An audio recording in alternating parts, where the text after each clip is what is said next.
चाचा चौधरी और खजाना। एक दिन चाचा चौधरी के घर पर साबू वह अंदर नहीं है। चाचा जी, वह मकान के पिछवाड़े में होगा। वह दोनों मकान के पिछवाड़े की ओर भागते हैं। ठीक है, मकान के पीछे चलो और वहां पहुंचकर खुदाई शुरू करते हैं। यहीं खोदना चाहिए। वहीं से कुछ दूरी पर रिक्की वह खुदाई क्यों कर रहा है? बंडल, लगता है उसके पुरखों का खजाना वहां दबा है जिसे वह निकाल रहा है। खजाना? ऐसा सोचकर वह चाचा चौधरी पर बंदूक तान देता है। दबा हुआ जो कुछ निकले वह मेरे हवाले कर देना। हाय, यह मरा हुआ चूहा निकला है। बड़ी बदबू आ रही थी।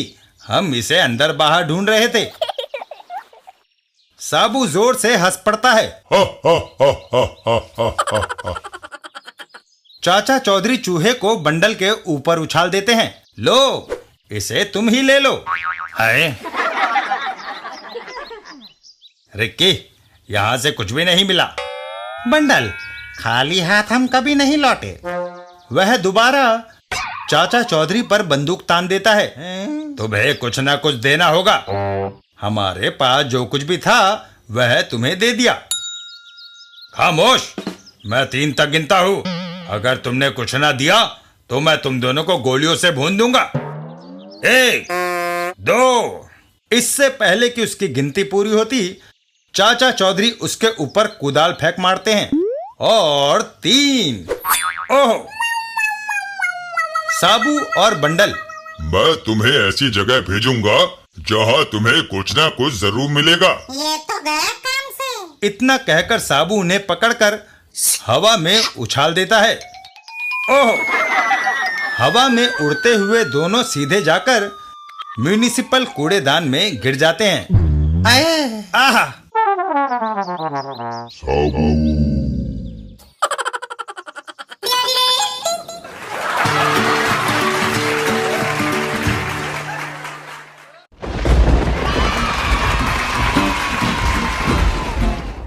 चाचा चौधरी बरसात में। एक दिन चाचा चौधरी दीपू और साबू सिनेमा देखने के लिए निकले। चाचा जी आओ, सिनेमा का टाइम हो गया है। अच्छी फिल्म लगी है। मैं भी तुम्हारे साथ चलता हूँ। साबू, तुम्हारे बैठने के लिए सिनेमा हॉल में कोई सीट नहीं है। चाचा जी, मैं बाहर से फोटो देखकर ही आ जाऊंगा। तभी चाची उन्हें पीछे से आवाज लगाती है। अरे भाई, मौसम खराब है, कभी भी वर्षा आ सकती है। ये छतरी लेते जाओ। चाचा चौधरी मना कर देते हैं। अरे भगवान, छतरी को हम कहाँ उठाए फिरेंगे? इसे अपने पास ही रखो। और चाचा जी दीपू और साबू के साथ वहां से चल देते हैं। चलो, जल्दी चलो, हम इंडियन न्यूज रिव्यू को छोड़ना नहीं चाहते। तभी अचानक बारिश शुरू हो जाती है। लो चाचा जी, बारिश शुरू हो गई। छतरी हम लाए नहीं, अब क्या करें? फिक्र मत करो दीपू। चाचा चौधरी साबू से बोलते हैं। साबू, जरा अपना हाथ नीचे करना। अभी लो चाचा जी। साबू अपना हाथ उनके ऊपर कर देता है। देखा, अब हम बारिश से बचे रहेंगे। वाह! तभी दीपू चौंक पड़ता है। अरे चाचा जी, देखो, साबू का सिर कहाँ गायब हो गया? उसका सिर बादलों से ऊपर निकल गया है। वाह, देखो कुदरत के नजारे। ऊपर सूरज की सुनहरी धूप और नीचे मूसलाधार बारिश। तभी चाचा चौधरी दीपू से कहते हैं, बारिश अधिक हो गई है दीपू, अब हमें साबू के करीब नहीं रहना चाहिए। अरे चाचा जी, आप तो यूं ही परेशान हो रहे हैं। साबू हमें बारिश से बचाता हुआ ले जाएगा। दीपू साबू से कहता है, चलो भाई साबू, हमें बचाते हुए जरा सिनेमा हॉल तक ले चलो। अच्छी बात है। साबू आगे आगे चल देता है और दीपू और चाचा चौधरी उसके हाथ के नीचे चल देते हैं। आप मेरे हाथ के नीचे नीचे चलो। वाह, मजा आ गया। तभी कीचड़ में साबू का पैर फिसलता है। ओ, दीपू बचो, पर दोनों बच नहीं पाते और साबू के नीचे दब जाते हैं। बाप रे, बाप रे, हम साबू के नीचे दब गए। मैंने तुम्हें कहा था ना कि अब साबू के करीब खड़ा होना मुनासिब नहीं। अरे भाई साबू, उठो, हम दब गए हैं। साबू उठकर खड़ा हो जाता है। ओह, मेरा कंधा। हाय, मेरी कमर। सिनेमा को गोली मारो। जल्दी से अब घर चलकर चाची से चूना लगवाते हैं। हाय चाचा जी।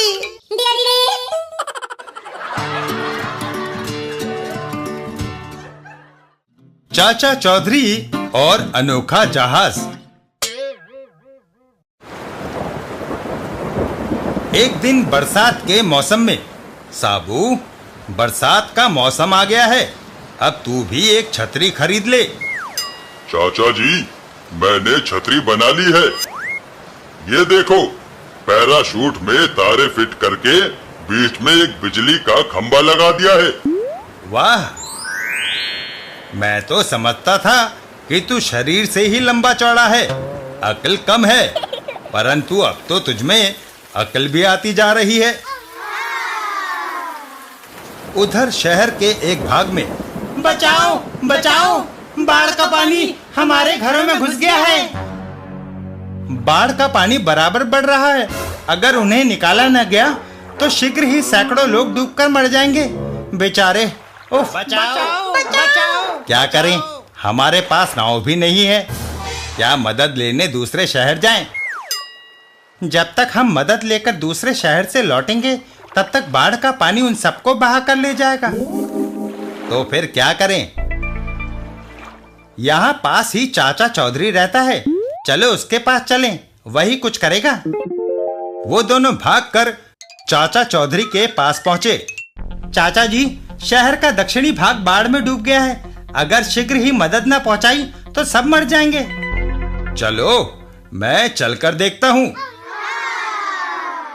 घटना स्थल पर, बचाओ बचाओ। फिक्र मत करो, मेरे पास नाव नहीं, जहाज है।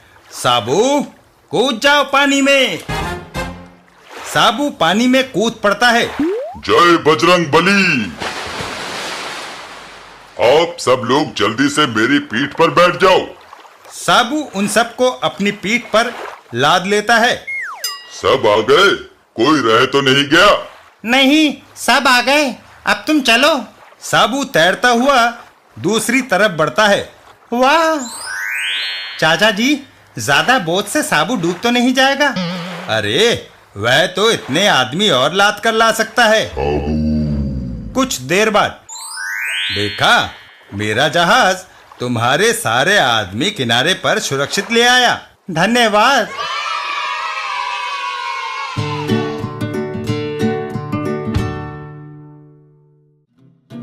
चाचा चौधरी की छतरी। एक दिन रास्ते में, चाचा जी, एक फटी पुरानी छतरी कितने की आ जाएगी? यही कोई 10 रुपए की।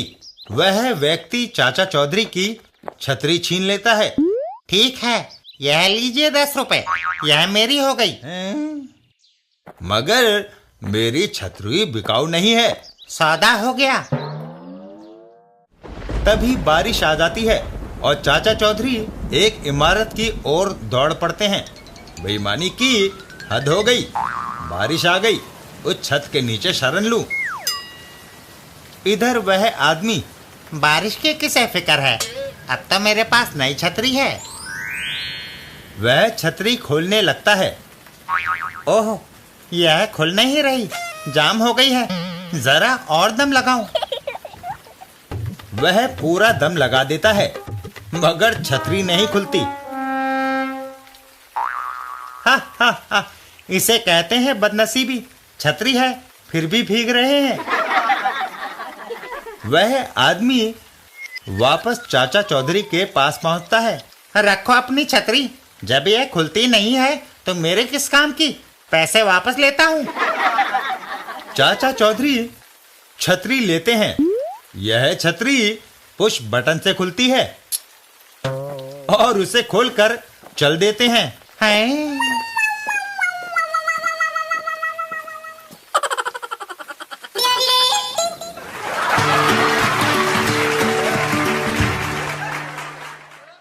चाचा चौधरी और मौसम की आंख मिचोली।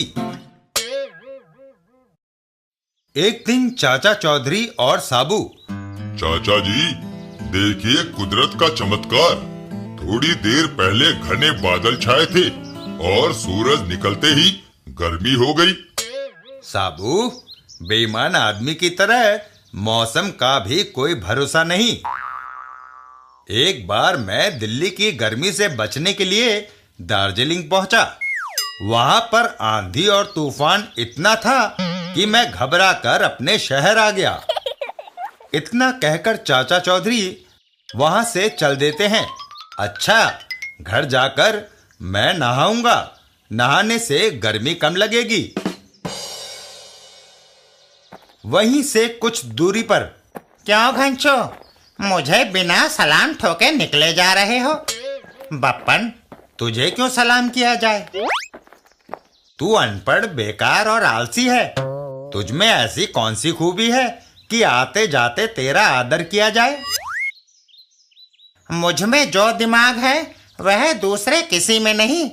तुम नाम लो और बप्पन उसे उल्लू बना देगा। क्या तुम चाचा चौधरी को ठग सकते हो? यह बात मेरे लिए उतनी ही आसान है जितना कि अपनी मूंछों पर तेल लगाना। नामुमकिन।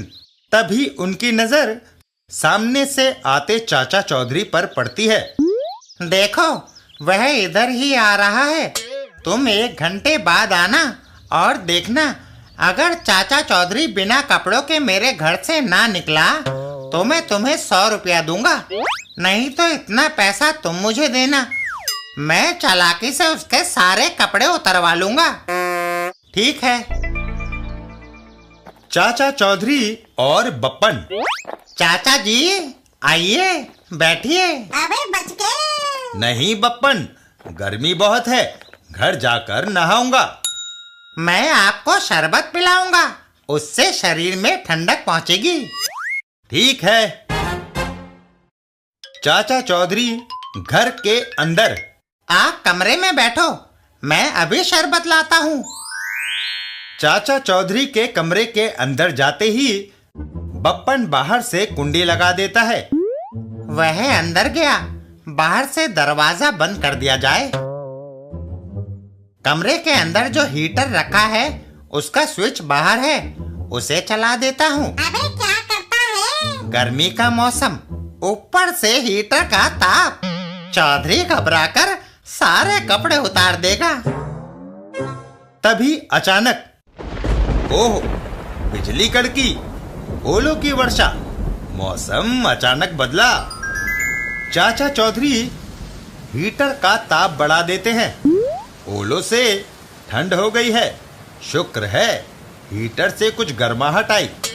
मैं ताप के वॉल्यूम को तेज कर देता हूँ। 1 घंटे बाद। इस ठंडे मौसम में बाहर निकलना तो नहीं चाहता था, पर बप्पन से शर्त जो लगी है। इधर चाचा चौधरी ठंड के कारण कपकपी आने लगी। शुक्र है यह कंबल मेज पर पड़ा था। चाचा चौधरी कंबल को भी ओढ़ लेते हैं। बप्पन कमरे का दरवाजा खोलता है। बप्पन, शरबत नहीं, अब गर्मा गर्म चाय पिलाओ। मौसम ने धोखा दिया। घंशु और बप्पन। घंशु, ये रहा तुम्हारा 100 रुपया। हाय मौसम।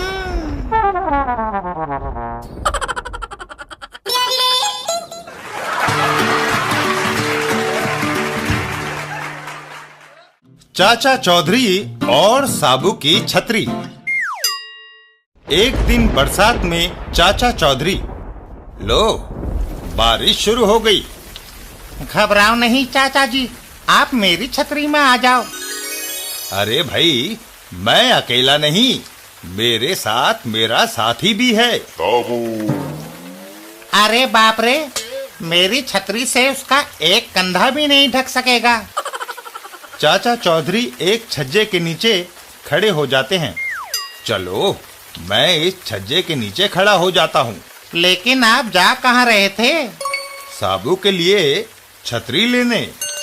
तभी वहाँ एक आदमी आता है। लो चाचा जी, मैं साबू की छतरी ले आया। साबू छतरी को हाथ में उठा लेता है। वाह। देरी इसलिए हो गई चाचा जी, क्योंकि फैक्ट्री में छतरी बनाने का कपड़ा खत्म हो गया था। फिर क्या, हमने एक पैराशूट में हैंडल लगाकर छतरी बना दी। साबू अपनी छतरी लेकर चल देता है। अच्छा चाचा जी, मैं चला। रास्ते में अरे, ये किसके रोने की आवाज है? साबू नदी के पार देखता है तो दो बच्चे रो रहे होते हैं। बच्चों, क्यों रो रहे हो? हमारा घर नदी के उस पार है, लेकिन नदी में बाढ़ आ गई है। हम घर कैसे जाएं? फिक्र ना करो। साबू छतरी में रस्सी बांधता है और उसको उस किनारे की तरफ फेंकता है। दोनों बच्चे छतरी में बैठ जाते हैं और साबू उनको इस पार खींच लेता है। वाह!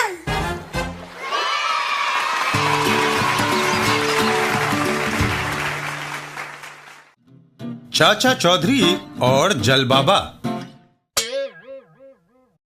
एक दिन रास्ते में।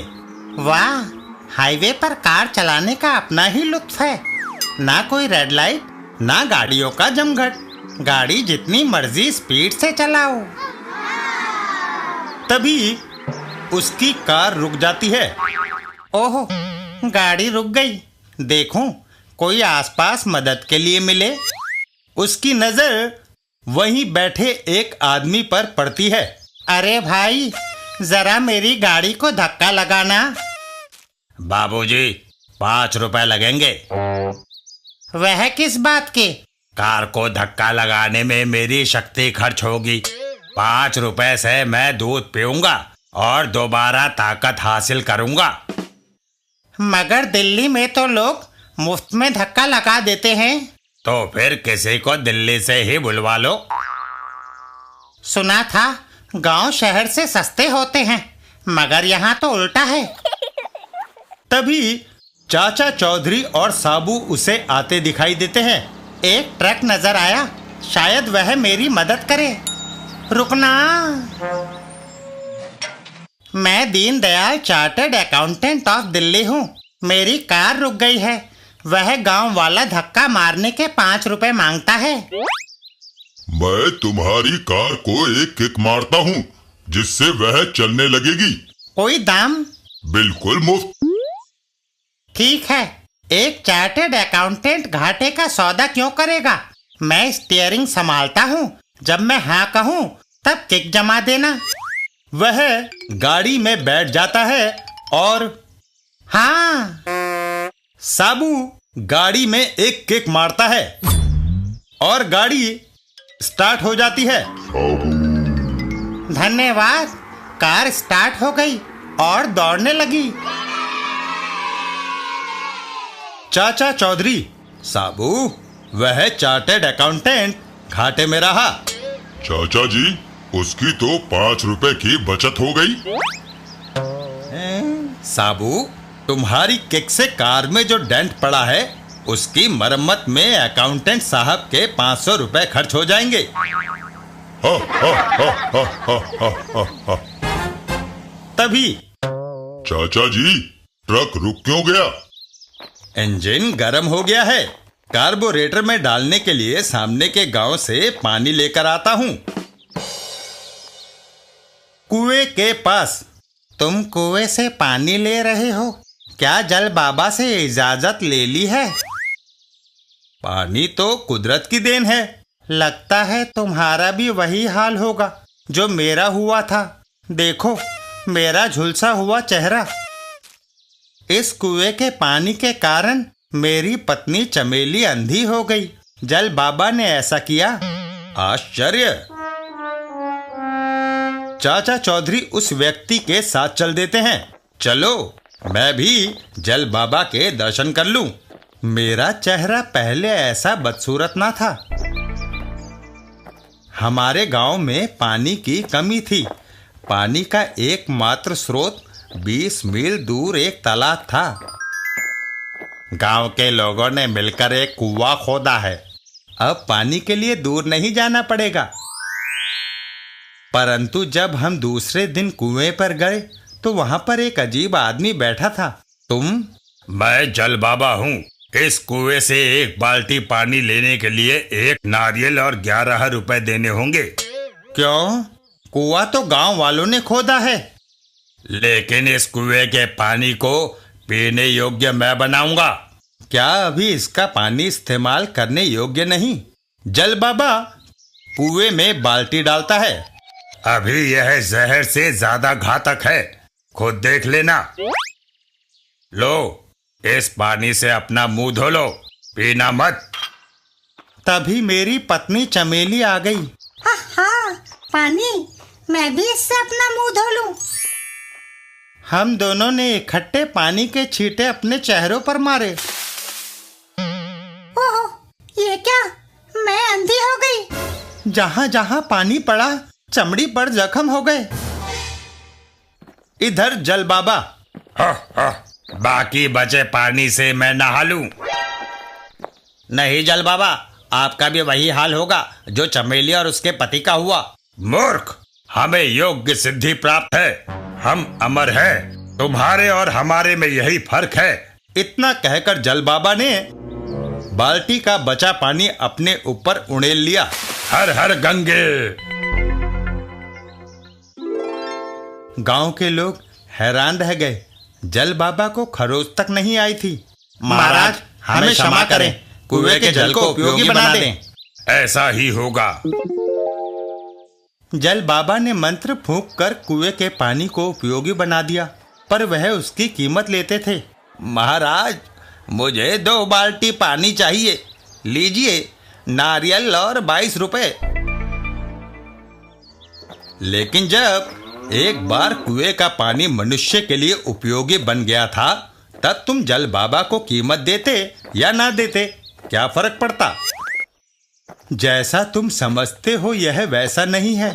एक बार पारो बिना नारियल और 11 रुपए दिए कुएं से पानी भरने गई थी। कोई नहीं देख रहा, मैं मटका भरकर पानी ले जाती हूँ। पर रास्ते में ही जल बाबा ने उसे रोक लिया। पारो, पानी की कीमत कहाँ है? महाराज, दया कीजिए, घर में एक पैसा नहीं है। मेरे बच्चे प्यासे बिलख रहे हैं। नहीं, तुमने पानी चुराया है। तुम्हें सजा मिलनी चाहिए। इतना कहकर जल बाबा ने कमंडल में से पानी अपने हाथ में लिया और पारो के ऊपर छिड़क दिया। तुम्हारी सुंदरता जाती रहे। ओह, ये क्या हो गया? मेरी बाह और चेहरे पे जलन। इसलिए जल बाबा से बचने का कोई चारा नहीं। मेरा कहा मानो, 11 रुपए और नारियल बाबा जी को भेंट करो। चाचा चौधरी झुककर जमीन पर पड़ा एक पत्थर उठाते हैं। यह क्या कर रहे हो? जल बाबा को देने के लिए नारियल ले चलूं। जल बाबा की जय। इस अजनबी ने कुएं से एक बाल्टी पानी लिया है। इसे ज्ञान नहीं था, इसे क्षमा करें। मेरे विधान में क्षमा नहीं है। सजा भुगतने के लिए तैयार हो जाओ। तुम पर मंत्र पढ़ता हूँ।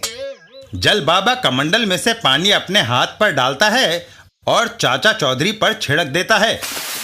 ओहो, बच गया। छींटे कुत्ते पर गिरे। चाचा चौधरी का पलटवार। अब मेरी बारी है। ओहो, पत्थर लगते ही जल बाबा ढेर हो गया। यह तुमने क्या किया? जल बाबा मंत्र से तुम्हें राख कर देंगे। वह बेहोश हो गया है। ढोंगी बाबा ने निर्दोष गांव वालों और कुत्ते पर जो फेंका वह तेजाब था।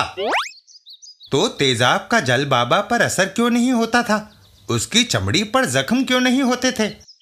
देखो, इसने अपने सारे शरीर पर प्लास्टिक का खोल पहन रखा है, इसलिए तेजाब से इसकी चमड़ी बची रहती है। चाचा चौधरी उसका खोल उतारते हैं। यह मैंने इसका खोल उतारा है। अरे ये तो गांव का शगनू बदमाश है जो कुछ दिन पहले अचानक गायब हो गया था। इस बहरूपिये ने चीते की जो खाल पहन रखी है वह भी प्लास्टिक की नकली वस्तु है। तभी शगनू को होश आ जाता है। ओह, मेरा सिर! जल बाबा, क्या आपके कमंडल का पानी आपके सिर पर डाल दें? नहीं, मैं मर जाऊंगा। चाचा चौधरी उस बदमाश को पकड़ वहां से चल देते हैं। एक बात अभी भी रहस्य बनी हुई है। जब जल बाबा ने पहली बार बाल्टी कुएं में डाली तो तेजाब क्यों निकला? यह बात मैं बताऊं या तुम बताओगे शगनू? जब भेद खुल गया है तो इसे मैं बताता हूँ।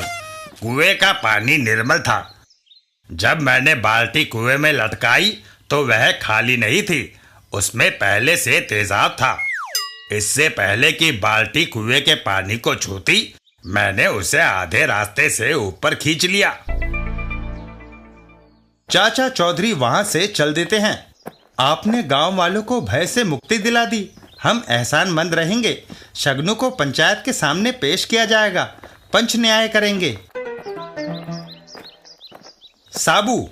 चाचा जी, एक बाल्टी पानी लाने में इतनी देर? क्या कुआं खोद कर लाए हो? साबू, ऐसा ही समझो। चाचा चौधरी।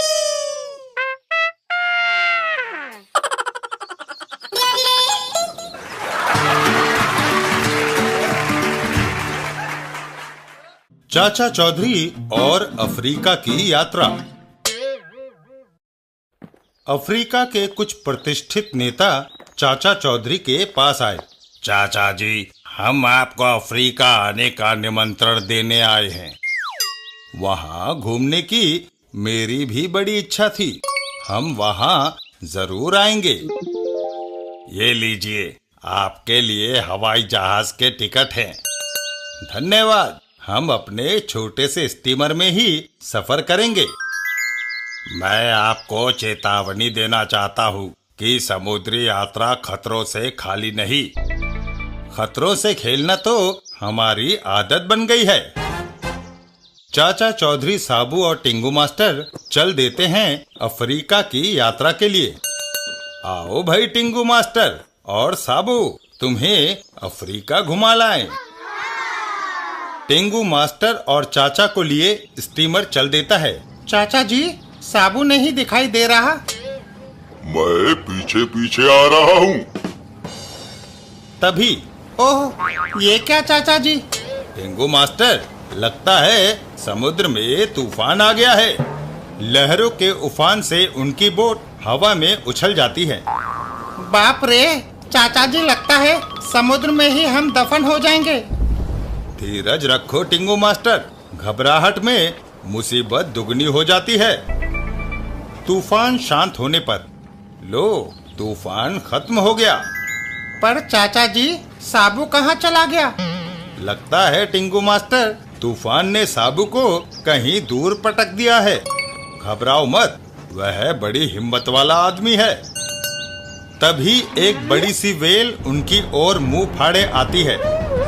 लो, खाई से निकले तो कुएं में गिरे। वेल मछली हमें निगलने को आ रही है। टिंगू मास्टर, तू जरा मेरी पगड़ी संभाल और मेरा लठ मुझे दे दे। यहाँ तलवार और बंदूक से कुछ नहीं हो सकता। लठ क्या करेगा चाचा जी? तू देखता रहे, मैं अभी आया। चाचा चौधरी लठ लेकर समुद्र में छलांग लगा देते हैं। चाचा चौधरी और वेल मछली। चाचा जी समुद्र में तैरते हुए वेल के पास जाते हैं और उसके मुंह में लठ को सीधा अटका देते हैं और फिर वापस आ जाते हैं। अब वह मुंह बंद नहीं कर सकती और ना ही हमें निगल सकती है। वाह, क्या तरकीब निकाली है। तभी उन्हें साबू आता हुआ दिखाई देता है। लो, साबू भी आ गया। कुछ देर की यात्रा के बाद वह देखो, टिंगू मास्टर, मुझे जमीन दिखाई दी। लगता है हम अफ्रीका पहुंच गए। अफ्रीका की जमीन पर चाचा जी, हमारे स्वागत के लिए कोई नहीं आया। तभी पेड़ में से एक नारियल टूटकर टिंगू मास्टर के सर पर गिरता है। ओह! लो, हो गया स्वागत। अरे यहाँ ऐशो आराम की उम्मीद मत रखो, यहाँ पग पग पर जोखिम है। जंगल इतने घने हैं कि दिखाई ही नहीं देता कि पाँव कहाँ पड़ रहे हैं। टिंगू मास्टर, अरे साबू, अपना हाथ हटा ले, मेरे साथ मस्खरी ना कर। तभी एक गोरिल्ला पीछे से प्रकट होता है। हैं? गोरिल्ला, बचाओ! साबू जल्दी से आकर गोरिल्ले को पकड़ लेता है। घबराकर गोरिल्ला टिंगू मास्टर को छोड़ देता है। ओह! साबू गोरिल्ले को दूर फेंक देता है। चल हट। तीनों एक बार फिर से आगे बढ़ जाते हैं। आओ आगे बढ़ें। थोड़ी ही दूर आगे जाने पर ओह! एक बड़ा सा अजगर साबू को जकड़ लेता है। चाचा जी, साबू के पैरों को एक बड़े अजगर ने जकड़ लिया है। तुम आगे मत जाना टिंगू मास्टर, नहीं तो ये अजगर तुम्हें साबुत ही निकल जाएगा। जल्दी से जेब से माचिस निकालो। चाचा चौधरी आग जलाते हैं और उस जलती हुई मशाल को अजगर से छुआ देते हैं। आग की गर्मी से ये अपनी पकड़ ढीली कर रहा है। साबू को छोड़कर अजगर भाग खड़ा होता है। तीनों एक बार फिर आगे चल देते हैं। याद रखो, आग से जंगल के सारे जीव जंतु डरते हैं। जंगली जानवरों से बचकर रहना। तभी टिंगू मास्टर की नजर एक मक्खी पर पड़ती है। चाचा जी, देखो कितनी बड़ी मक्खी। यहाँ की हर चीज अजीबोगरीब है, उसके पास मत जाना, वो आदमी को खा जाती है। और वो तीनों आगे बढ़ चलते हैं। आगे जंगल कम हो गया है। टिंगू मास्टर, तुम पीछे रह गए हो, जरा जल्दी कदम बढ़ाओ। तभी अचानक एक चील टिंगू मास्टर पर झपटती है। चाचा जी, बचाओ! और वो चील टिंगू मास्टर को अपने पंजों में उठाकर उड़ जाती है। चाचा जी, वो पक्षी उसे बहुत ऊंचा ले गया है। चाचा चौधरी अपनी बंदूक तान देते हैं। ठहरो, मैं अभी उसे गोली मार देता हूँ। चाचा चौधरी बंदूक ताने हुए। साबू, तुम तैयार रहो। जैसे ही टिंगू मास्टर उसके पंजे से गिरे, तुम उसे लपक लेना। अगर मेरा निशाना चूक गया या टिंगू मास्टर को तुम कैच ना कर सके, तो दोनों सूरतों में उसकी मौत निश्चित है।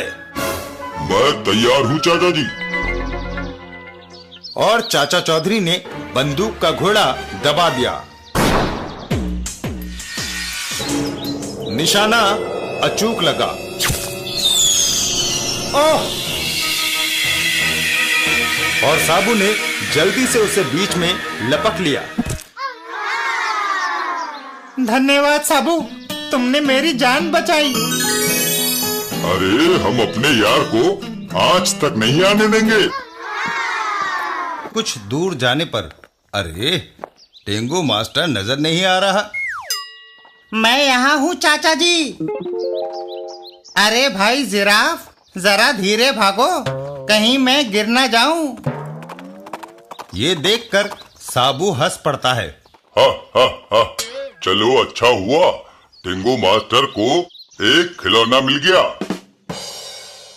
थोड़ी दूर जाने पर अजनबी, नीचे उतरो और ये फूलों का हार स्वीकार करो।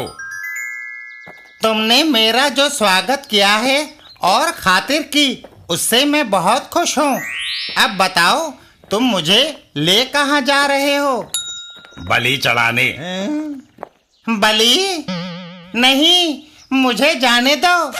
मुझे तुम्हारा ये आदर सम्मान नहीं चाहिए। जंगली उसे सर पे उठा लेते हैं। बचाओ! अब तुम बचकर नहीं जा सकते। टिंगू मास्टर को बलि के लिए हाथ पैर बांधकर डाल दिया जाता है। मरने के लिए तैयार हो जाओ। तभी पीछे से हाय! बाकी जंगली चाचा चौधरी की ओर लपकते हैं। इसको भी पकड़ लो, इसका मांस खाएंगे। चाचा चौधरी के भीमसेनी लठ का एक जबरदस्त वार और जंगली धराशायी हो जाते हैं। इधर साबू, ठहरो, मैं तुमको अभी मजा चखाता हूँ। भागो दैत्य! चाचा चौधरी और टिंगू मास्टर उठो। क्या मैं जिंदा हूँ?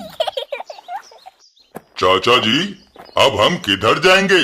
साबू, हम अफ्रीका काफी घूम लिए, अब हम अपने देश वापस जाएंगे। लगता है इनको चाची की याद आ रही है। और चाचा चौधरी भारत को रवाना हो गए।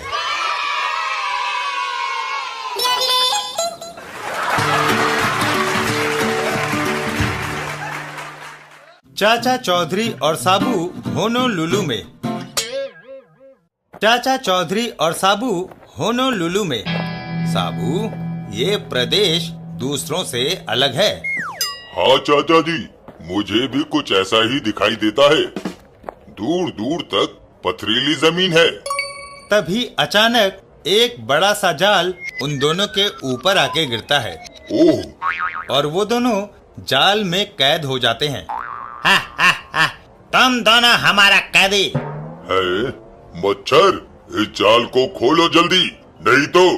हा हा हा, जब कोई ताम झाम के जाल में फंसता है तो फिर आजाद होना नामुमकिन। हमको अपना कोयला खानों में गुलामों की जरूरत है। तुम उधर जाकर काम करेगा। अरे तामझाम, होश की दवा करो, छोड़ो हमें। हम कोई तुम्हारे खरीदे हुए गुलाम है क्या? खरीदा नहीं, पकड़ा हुआ गुलाम। हम मजदूरों को ऐसे ही पकड़ता है और कोयला खानों में काम कराता है। अब तुम्हारा बाकी का जिंदगी अंधेरी खानों में गुजरेगा। और अगर तुम भागकर आजाद होने का कोशिश करेगा तो हमारा साथी लोग तुमको गोलियों से भून डालेगा। तभी अचानक हुक में लगी रस्सी टूट जाती है और जाल में बंद चाचा चौधरी और साबू तामझाम के ऊपर गिर पड़ते हैं। साबू और तामझाम, गुलाम रुको, नहीं तो हम गोली मार देगा। साबू का गुस्सा भड़क उठता है और वो एक जोरदार घूसा तामझाम को जमा देता है। अरे जा, मच्छर की औलाद! भागो! और तामझाम हवा में उड़ता हुआ एक पेड़ की डाली पर लटक जाता है। साबू, आओ आगे चलें।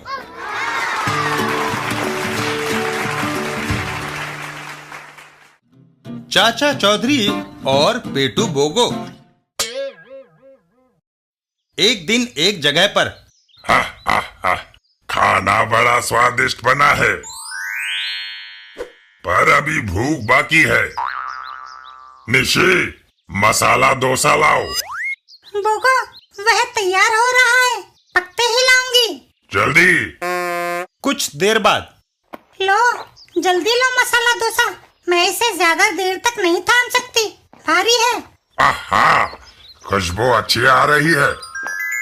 और बोगो मसाला डोसा खाने लगता है। ये लड़की छोटी है मगर खाना लाजवाब बनाती है। बोगो, लो संतरे, तुम्हारे जूस के लिए। बोगो मुट्ठी में भरकर संतरे भीज देता है। जूस निकालने की मशीन कौन खरीदे? मैं संतरों को हाथ से मसल कर ताजा रस निकाल लूंगा। बोगो, इतने दिनों तक मैंने तुम्हारी सेवा की, अब तो तुम मुझे मुक्त कर दो। घर में मेरी माँ रो रो कर पागल हो गई होगी। नहीं, अगर तुम चली जाओगी तो मेरा खाना कौन पकाएगा? तुम्हें सारी उम्र मेरे यहाँ रहना होगा। अंदर जाओ, मुझे सोना है। चाचा चौधरी और साबू। साबू, सिसकियों की आवाज कहाँ से आ रही है? चाचा जी, लगता है करीब ही कोई रो रहा है। बेटा, क्यों रो रही हो? जब मैं अपने घर की छत पर सो रही थी तो बोगो मुझे उठा लाया और कैदी बना लिया। साबू, नन्ही लड़की को आजाद कराओ। साबू के एक ही वार में दरवाजा ढेर हो जाता है। बोगो, किसने मुझे नींद से जगा दिया? वह बोगो है, बड़ा निर्दयी और पेटू है। बोगो और साबू आमने सामने। तुमने दरवाजा तोड़कर लड़की को बाहर निकाला, तुम्हें इसकी सजा भुगतनी होगी। बोगो वार करता है, मगर मेरी गदा टूट गई तो क्या हुआ? मुक्के से मैं तुम्हारी खोपड़ी पिलपिली कर दूंगा। साबू बोगो का हाथ थाम लेता है। मैं उसके वार को थामने में सफल रहा। बोगो, अब मेरी बारी है। साबू उसे जोर से जमीन पर पटक देता है। ओह! बोगो मर गया। तुम अपने घर जा सकती हो बच्ची। धन्यवाद, आप मेरे घर आना। मैं आपको बढ़िया पकवान बनाकर खिलाऊंगी। तब तो मैं जरूर आऊंगा। ये साबू बोगो से कम पेटू नहीं है। एक बार तुम्हारा मेहमान बन गया तो फिर घर से जाने का नाम नहीं लेगा।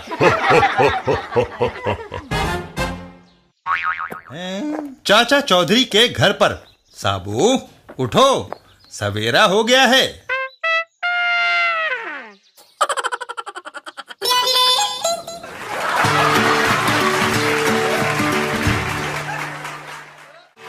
चाचा चौधरी और टिंगू मास्टर। चाचा चौधरी और साबू एक दिन घूमने निकले। तभी उन्हें किसी ने आवाज लगाई, चाचा जी। चाचा चौधरी ने पीछे मुड़कर देखा। मुझे कौन बुला रहा है? चाचा जी, आपको कोई नहीं बुला रहा। ये तो आपका भ्रम है। तभी एक हाथ ने चाचा चौधरी का कुर्ता पकड़ लिया। मैंने आवाज दी थी मगर आप सुन ही नहीं रहे। चाचा चौधरी ने मुड़कर देखा तो एक नाटा सा आदमी दिखाई दिया। आपकी तारीफ? मेरा नाम टिंगू मास्टर है। 40 वर्ष का होकर भी मेरा कद नहीं बढ़ा। डॉक्टरों का कहना है हार्मोन ठीक तरह से काम नहीं कर रहे, इसलिए मैं नाटा रह गया हूँ। लोग मेरे कद को देखकर खिल्ली उड़ाते हैं। निराश होकर आपके पास आया हूँ, मुझे शागिर्द बना लीजिए। चाचा चौधरी साबू की ओर इशारा करते हुए कहते हैं, टिंगू मास्टर हमसे पहले ही इतना बड़ा साबू नहीं संभलता, और शागिर्द बनाकर क्या करेंगे? चाचा जी, निराश मत करिए, मेरा इस दुनिया में कोई नहीं। अच्छा, तो हमारे पीछे पीछे चलो। हम तुम्हारी परीक्षा लेंगे कि तुम्हें अपना शागिर्द बनाया जाए या नहीं। और चाचा जी टिंगू मास्टर को अपने साथ लेकर चल पड़ते हैं। थोड़ी दूर जाने पर चाचा चौधरी देखता है कि एक जगह लोगों की भीड़ जमा है। तुम सब परेशान क्यों खड़े हो? एक आदमी एक कारखाने की ओर इशारा करते हुए उन्हें सारा हाल बताता है। कारखाने में एक डाकू ने पिस्तौल दिखाकर मालिक को कैद कर रखा है। वह 1 लाख रुपया मांग रहा है, वरना गोली मारने की धमकी देता है। ये सुनकर साबू को गुस्सा आ जाता है। मैं अभी जाकर उस डाकू को मच्छर की तरह मसल देता हूँ। पर चाचा चौधरी उसे रोकते हैं।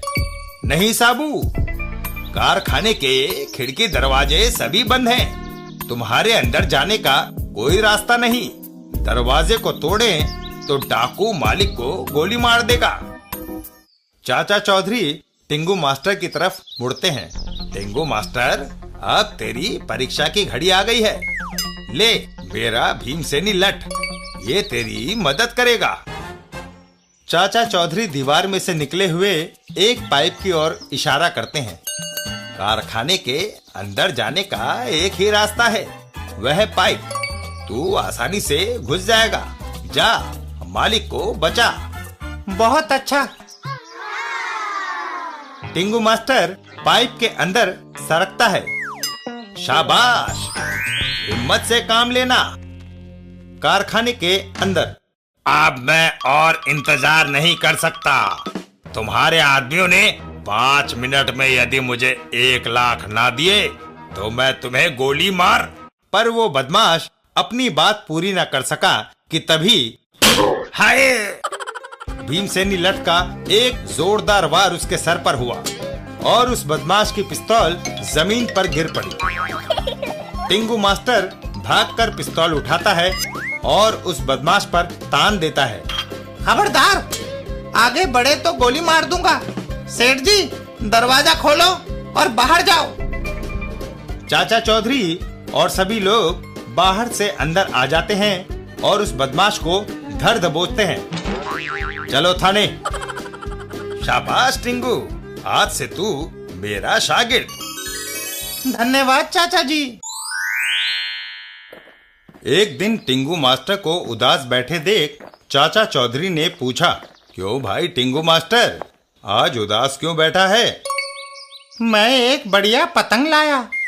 कल्लू पहलवान ने मुझे स्पेशल माजा दिया, पर किस काम का? पतंग उड़ाने के लिए हवा ही नहीं है। टिंगू मास्टर, हवा भी आ जाती है, इसमें उदास होने की क्या बात है? साबू, जरा 2-4 फूके मारना। और साबू फूक मारना शुरू करता है। टिंगू मास्टर की पतंग हवा में परवास करने लगती है। वाह, जरा एक और जोर की फूंक मारो ताकि पतंग और ऊंची चली जाए। साबू एक और जोरदार फूंक मारता है और टिंगू मास्टर हवा में उड़ जाता है। ओह!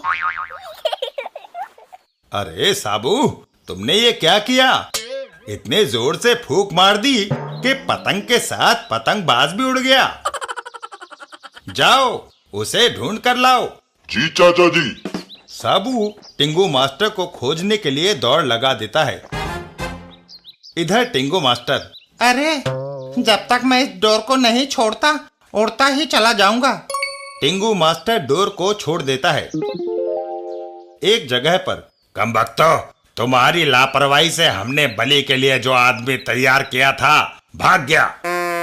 तभी टिंगू मास्टर उनके सामने भूसे के ढेर पर गिरता है। ओह! वाह, हमारे देवता ने बलि के लिए एक दूसरा मुर्गा भेज दिया। वो लोग टिंगू मास्टर को पकड़ लेते हैं। मुझे छोड़ दो, मैं मरना नहीं चाहता। टिंगू मास्टर को बलि के लिए लिटा दिया जाता है। देवता के लिए बलिदान देना गर्व की बात है, तुम्हें खुश होना चाहिए। अरे मोटे, फिर तो अपनी बलि क्यों नहीं दे देता? तभी एक बड़े से हाथ ने मुखिया को उठा लिया। अर्र, ये क्या? उस मुखिया के साथी आगे बढ़े, किंतु साबू के घूसे ने उन्हें पीछे धकेल दिया। पीछे हट जाओ। साबू टिंगू मास्टर को अपने कंधे पे बिठाकर वहां से चल पड़ा। चलो टिंगू मास्टर, चाचा जी तुम्हारा इंतजार कर रहे हैं। चाचा चौधरी, लो चाचा जी, आपका आदमी हाजिर है। चाचा चौधरी साबू और टिंगू मास्टर घर के बाहर बैठे हैं। चाचा जी, मुझे कोई बड़ा काम दीजिए ताकि मेरा भी आपकी तरह नाम हो। यह सुनकर साबू जोर से हंस पड़ता है। हा, हा, हा, हा। अरे टिंगू मास्टर, छोटे कद के आदमी बड़ा काम नहीं कर सकते, समझा? साबू, मुझे गुस्सा मत दिलाओ वरना उठाकर पटक दूंगा। तभी सेठ कचौड़ी मल भागा भागा आया। अरे चाचा जी, मैं लौट गया। सेठ जी, क्या बात है? मैं परिवार के साथ फिल्म देखने गया था तो झटको मटको चोर घर में घुसकर सारी नकदी और जेवर लेकर चंपत हो गए। फिक्र मत करो, तुम्हारा सारा माल वापस आ गया समझो। चाचा चौधरी टिंगू मास्टर से मुखातिब होते हैं। लो भाई टिंगू मास्टर, तुम्हारे लिए काम आ गया। सेठ कचौड़ी मल का चोरी गया सामान शाम तक वापस मिलना चाहिए। लेकिन मुझे कोई तमंचा या बंदूक तो दो।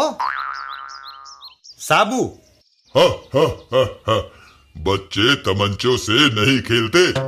यह पटाखा अपने साथ ले जाओ। यह मेरी बेइज्जती है। टिंगू मास्टर, हम अहिंसावादी हैं।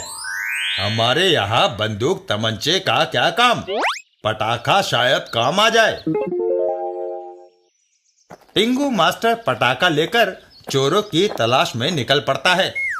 पटाखा ही सही, साबू को मैं बता दूंगा कि छोटा कद होने से कोई कमजोर नहीं होता। रास्ते में बाबा बागड़ बिल्ले की मूर्ति शायद मेरी कोई मदद करे। बाबा, मेरी मदद करो, बताइए झटको मटको किधर गए हैं। तभी उसके कानों में कुछ आवाजें पड़ती हैं। मटको, सेठ कचौड़ी मल को हमने अच्छा चूना लगाया। लगता है झटको मटको इधर ही आ रहे हैं। टिंगू मास्टर दौड़कर बाबा बागड़ बिल्ले की मूर्ति के मुंह में घुस जाता है। मूर्ति के मुंह में भीतर जाकर छुप जाना चाहिए। झटकू मटकू, भाई झटको, अब यहाँ बैठकर आधा आधा बांट ले। ठीक है। तभी आवाज आती है, कमबख्तो, दूसरे का माल चुराते हुए तुम्हें शर्म नहीं आती? सारा माल यहाँ रख दो, वरना। बाबा जी, यह धोखा है। कोई व्यक्ति मूर्ति के अंदर घुसकर हमें मूर्ख बना रहा है। मैं अभी छुरे से उसके टुकड़े टुकड़े कर देता हूँ। मूर्ति के अंदर। अरे बाप रे, अब तो पटाखा ही बजा सकता है। तुमने बाबा का मजाक उड़ाया। यह लो।